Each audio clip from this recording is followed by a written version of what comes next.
In this video, we'll be looking at question 3.2 from 5HR03. You should have read the scenario and know that this question is asking you to evaluate different ways benchmarking data can be gathered and measured, especially in terms of how these methods develop insight for reward decisions. Just to be clear, this guidance shows you the methodology and approach, but you're responsible for the actual content, research, and conclusions. You'll need to do your own analysis and critical thinking for your answer. With that said, let's walk through how to approach this step by step. First off, let's make sure we're clear about what the question's really asking. The command verb here is evaluate, so you're not just describing different benchmarking methods, you're expected to make judgments about their strengths and limitations. The focus is on how well these methods actually provide insight, so you'll want to think about effectiveness, reliability, and how useful they are for making reward decisions. Pay special attention to key terms like benchmarking data, gathered, measured, and develop insight. And remember, your scope should be on methods that are relevant for pay and reward in the organization described in the scenario, not just general benchmarking. Alright, when you're making your judgments, make sure you're weighing up the pros and cons of each approach. For example, think about how different data sources, like government statistics, salary surveys, or internal payroll data, stack up when it comes to things like reliability, relevance, or how up-to-date they are. Use clear, evaluative language. You might say something's particularly robust, subject to bias, or less effective for niche roles. And don't forget context. What works for a big multinational might not be right for a medium-sized company like the one in the case study. Always back up your reasoning with evidence. Bring in academic theory and practical considerations where you can. Now, planning your answer is crucial. Start with a quick introduction that explains why benchmarking data matters for creating fair and competitive reward practices. Then, organize your main analysis into 2 or 3 sections. Here's one way you could break it down. First, look at external benchmarking sources. Talk about things like government labor force surveys, industry salary surveys, and published pay statistics.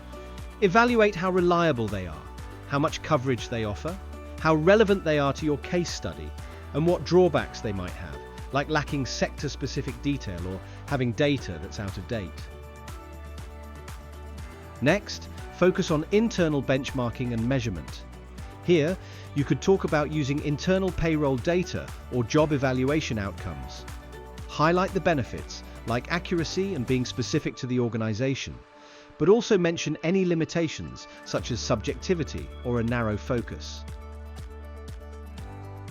Then, if you want to go a bit deeper, you could consider combining external and internal data for a more rounded view. This is sometimes called triangulation. Think about the benefits of getting a fuller picture, but also weigh that against the extra resources it takes and the risk of inconsistent data. When you wrap up your answer, finish with a concise judgment. Summarize which benchmarking methods you think are most appropriate for the organization in the scenario, and link this back to your earlier analysis. Here's the thing. Using the assessment criteria as your guide will keep you on track. Make sure your structure covers things like sources of intelligence, evaluation, reliability, and measurement of data, and any specific metrics mentioned, like earnings, working hours, pay settlements, or salary surveys. Select the data types that are most relevant for reward benchmarking and always tie their use back to organizational outcomes. When it comes to sources, aim to draw on 2 or 3 good quality references about pay benchmarking, data reliability, and reward management. Use Harvard referencing, and be sure each source clearly supports a specific evaluative point. Paraphrase where possible rather than quoting so you can use your word count efficiently. As you connect theory to the scenario, always keep the organization's context in mind. For example, if the case study describes a medium-sized company with a negative culture and no incentive scheme, Think about which benchmarking approaches are truly feasible and insightful for that setting. Show how the right kind of data can support changes in reward practices. Aiming for high marks? Focus on depth over breadth. Analyze fewer benchmarking methods, but go into more detail about each one. Show critical awareness, recognize the practical implications and the complexities involved, and always support your judgments with clear reasoning and evidence. When you're writing, make every paragraph count.